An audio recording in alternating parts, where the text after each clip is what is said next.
नमस्कार, स्वागत है आपका। एफएम न्यूज देख रहे हैं आप और मैं हूं आपके साथ लता। बुलेटिन की शुरुआत करेंगे इस वक्त की बड़ी खबर के साथ, जहां निकाय चुनाव के लिए आम आदमी पार्टी ने अपनी तैयारियां तेज कर दी हैं। आपको बताएं कि आपने उत्तराखंड के विधानसभाओं के लिए प्रभारी घोषित किए हैं।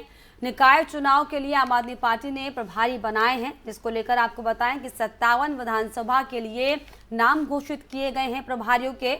आपको ये भी बताते चले कि उत्तराखंड में अगले साल नगर निकाय चुनाव होना है, जिसको लेकर विधानसभा स्तर सेक्टर बूथ कमेटियां बनाने पर जोर दिया जा रहा है। मतदान केंद्र की कमेटियों के लिए भी विधानसभा प्रभारियों को जिम्मेदारियां सौंपी गई हैं। तो बड़ी खबर आपको बता रहे हैं, जहां जिस तरीके से आम आदमी पार्टी हालांकि विधानसभा चुनाव में देखा था हमने किस तरीके से पूरे दमखम के साथ उत्तराखंड में आने का दावा कर रहे थे, लेकिन एक भी सीट पार्टी नहीं निकाल पाई और इसी के चलते हालांकि मुंह की खानी पड़ी थी। और कई बड़े नेता जो आम आदमी पार्टी का नेतृत्व करने के लिए सामने आए थे, किस तरीके से दूसरे पार्टियों का दामन उन्होंने थाम लिया। लेकिन अब नगर निकाय चुनाव को लेकर आपको बताएं कि आम आदमी पार्टी एक बार फिर से दम भरती हुई दिखाई पड़ रही है, जिसमें आपने उत्तराखंड की विधानसभाओं के लिए प्रभारियों के नाम को घोषित किया है।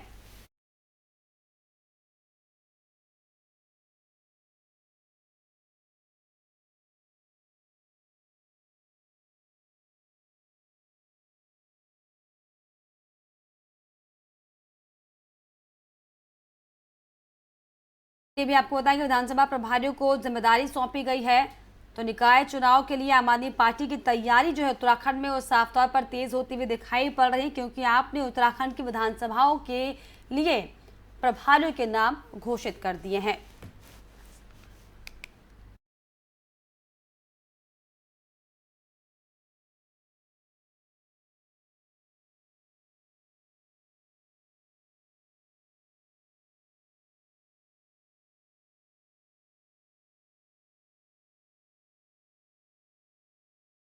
सीएम पुष्कर सिंह धामी ने आईएसबीटी का औचक निरीक्षण किया। इस मौके पर कई अधिकारी भी उनके साथ मौजूद रहे।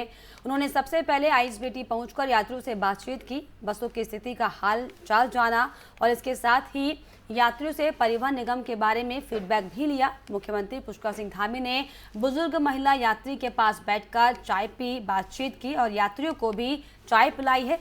इस दौरान आपको बताएं कि सीएम धामी ने साफ सफाई को लेकर, व्यवस्थाओं को लेकर निर्देश दिए। साथ ही साथ आईएसबीटी से बसों का सही तरीके से संचालन हो सके, इसको लेकर भी खास दिशा निर्देश दिए हैं। इस दौरान उन्होंने कहा कि यात्रियों को किसी भी तरह की कोई असुविधा ना हो, इसका खास ख्याल रखा जाएगा।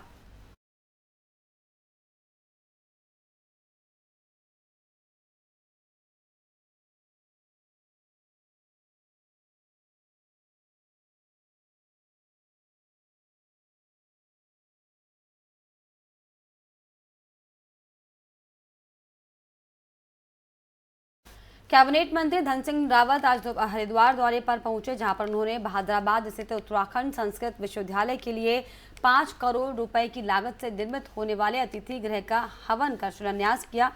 इस दौरान कार्यक्रम को संबोधित करते हुए धन सिंह रावत ने कहा कि उत्तराखंड संस्कृत विश्वविद्यालय उत्तराखंड का सबसे अच्छा संस्कृत विश्वविद्यालय है।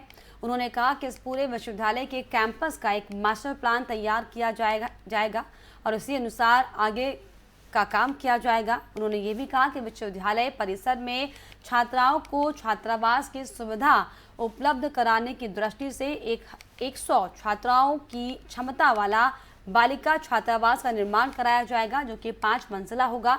इसके अलावा यहाँ पर टीचिंग स्टाफ और नॉन टीचिंग स्टाफ के लिए भी आवासों का निर्माण कराया जाएगा।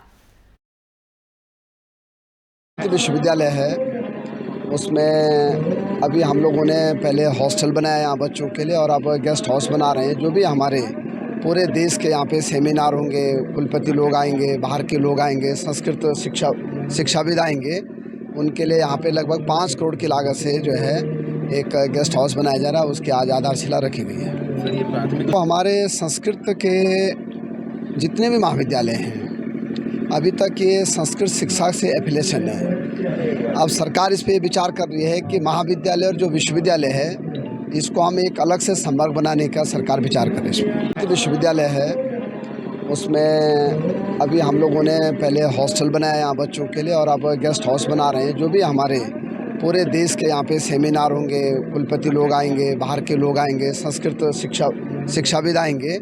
उनके लिए यहाँ पे लगभग 5 करोड़ की लागत से जो है एक गेस्ट हाउस बनाया जा रहा है, उसकी आज आधारशिला रखी गई है। तो हमारे संस्कृत के जितने भी महाविद्यालय हैं, अभी तक ये संस्कृत शिक्षा से एफिलिएशन है। अब सरकार इस पे विचार कर रही है कि महाविद्यालय और जो विश्वविद्यालय है, इसको हम एक अलग से संवर्ग बनाने का सरकार।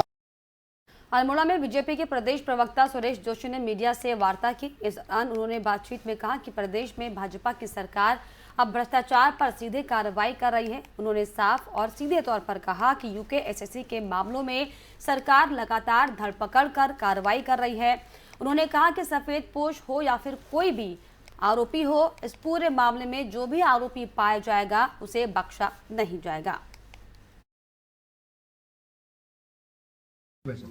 देखिए, अभी राज्य के अंदर 3-4 प्रमुख विषय जो है सरकार के द्वारा किए जा रहे हैं, जिसमें हमने चुनाव के समय कहा था यूनिफॉर्म सिविल कोड हम लोग लाएंगे। उस प्रक्रिया को हमने बहुत तेज़ी से आगे बढ़ाया है और उत्तराखंड देश का पहला राज्य यूनिफॉर्म सिविल कोड लाने वाला बनेगा। साथ ही साथ युवाओं को रोजगार देने के लिए सरकार संकल्पित है और उसी कड़ी पे युवाओं के रोजगार पे जिन लोगों ने डाका डाला था और जो अनियमितताएं सरकार के सामने आई, उसको इस प्रदेश के युवा मुख्यमंत्री जी धामी जी के द्वारा सब लोगों पे कड़ी कार्रवाई करते हुए, इन 22 वर्षों में ऐसी कड़ी कार्रवाई पहली बार मुख्यमंत्री जी के नेतृत्व में हुई है धामी जी के। अभी तक 42 लोगों को जेल के सलाखों के पीछे डाल दिया है, 21 लोगों पर